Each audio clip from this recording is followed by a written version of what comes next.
दोस्तों, माँ बाप को सताना एक कबीरा गुनाह है और ये वो गुनाह है जिसकी सज़ा अल्लाह ताला दुनिया में ही दे देता है। एक नौजवान को गांव से हस्पताल लाया गया। उसको एक अजीब बीमारी थी। वो थोड़ी थोड़ी देर बाद चीखता चिल्लाता था और बोलता था कि मेरा गला मत दबाओ।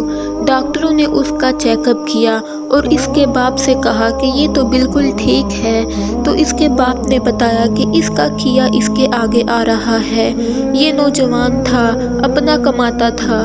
इसकी माँ इसे नसीहत करती थी कि बुरे लोगों के साथ मत बैठो, अच्छे लोगों के साथ बैठो। इसने अपनी माँ को धमकी दी थी कि आइंदा अगर तूने मुझे इस तरह बोला कि अच्छे लोगों के साथ बैठो, बुरे लोगों के साथ मत बैठो, तो मैं तेरा गला दबा दूंगा। तू चुप रहा कर, खामोश रहा कर। ये सारी ज़िंदगी अपनी माँ को धमकी देता रहा और आज अल्लाह ने इसको ऐसी बीमारी दी कि ये खुद बोलता है कि गला ना दबाओ, गला ना दबाओ।